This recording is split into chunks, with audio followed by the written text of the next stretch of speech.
Recently at VidCon, Mr. Beast, you've probably heard of him, right? And Todd, who's the head of discovery at YouTube, he does have a last name, I just know him from Todd from YouTube. They sat down and had a long discussion and interview about a lot of the things that you may not know about YouTube. A lot of it surprised me. So in this video, I want to share my 7 takeaways from that interview. Consider this the TLDR of video recaps. YouTube cares about small creators. It's a question and actually a myth I've heard a lot that YouTube really doesn't care about small creators. Heck, I'm a small channel, but Todd says they do. In fact, they actually have a system in place called Exploit and Explore. And check this out.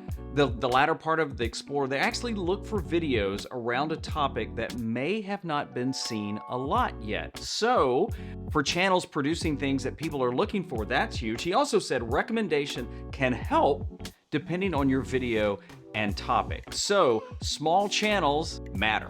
Bad videos won't hurt your channel. This is another one of those myths I hear a lot. People say, well, I had a bad video, so therefore my channel is gonna tank and YouTube won't share my channel anymore. YouTube doesn't share channels. They're always looking for the video to fit what somebody is looking for, the topic that they're looking for. And in fact, Todd went on to say that it's rare your videos are only shown to your subscribers. I know this is the case in my channel. If you go to your analytics, you'll look, and chances are, if you're like most channels, even huge channels, most of your views don't come from subscribers. He also just reminded us that people have different viewing habits and interests that can change over time. I mean, sometimes I'm into like off-roading or tiny homes or something like that, so that's what I get more of my feed. Then other times it's about editing. So bad videos, no, they won't hurt your channel. If you pivot, be patient. Channels pivot all the time. Like one of the channels I absolutely love is Colin and Samir, and they've even talked about it on their videos and podcasts about how many times they've pivoted,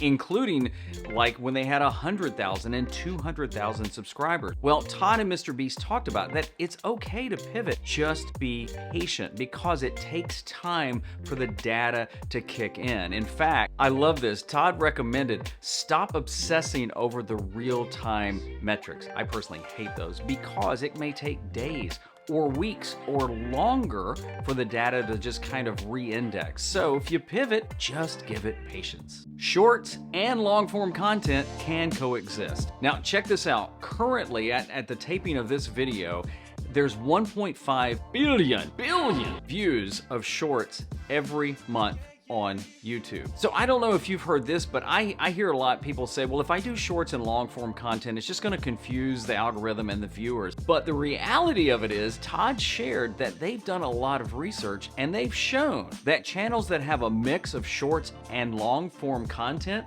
they grow faster and have more success. And a couple of suggestions about shorts, if you're wondering what to do, is take a topic and go deeper in it, or use shorts just to try different things on your channel and just see what happens. But shorts and long form can coexist and actually help your channel. Keep your eye on these trends. First of all, live streaming continues to grow. Now, it's one of the things that I used to do a lot.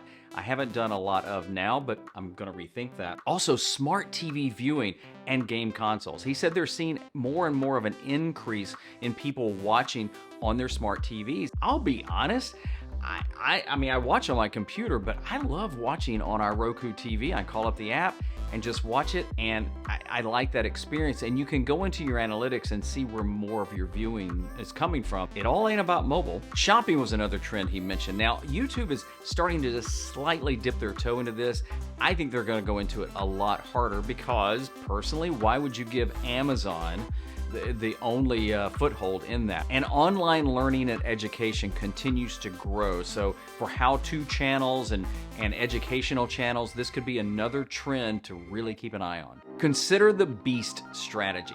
This one blew my mind that Todd pointed out they did research on Mr. Beast's channel and they found that a third of the views on his Squid Game video he did, a third of those viewers had never ever watched Mr. Beast or Mr. Beast video before. But here's the takeaway in how Mr. Beast creates. They create for viewers that are new and returning, of all ages. Now, he also said that may not work for everybody, but I think there's something there to be said that when you drill down so much, you may miss the opportunity to reach other people. So just think about that. Thumbnails are important, but... So Todd pointed out something they're doing, and I noticed it the other day and didn't think that much about it, that when you scroll over a thumbnail, you run your cursor over it, it starts auto playing. Todd did also mention it's muted, but you can turn the sound on. I couldn't find that feature. I tried, I couldn't find it. And Todd went on to explain the reason YouTube is doing this is so the viewer, you and me, we get an idea faster what the video is about, and even if we want to watch it. So again, Todd never ever said thumbnails don't matter. I've heard a lot of people rumbling and speculating that it's just a matter of time before they will matter less and less. Maybe they won't even do them. They didn't say that. But Todd did recommend that you want to really think about how you start your videos visually, since now that they've got this new feature, that may be helping people actually click on your video faster. Now, if you want to watch the entire interview between Todd and Mr. Beast, I'll put a link down in the description. It's really good. In fact, they get into a long section about how the algorithm works, and it's fascinating. And it's a lot of things you don't hear a lot of folks talking about. So you might want to check that out. The link is in the description. And I would love to know what takeaway you were surprised with or not, and just let me know down in the comments. Thank you so much for watching. Keep creating, share your gifts so you can make an impact in the world.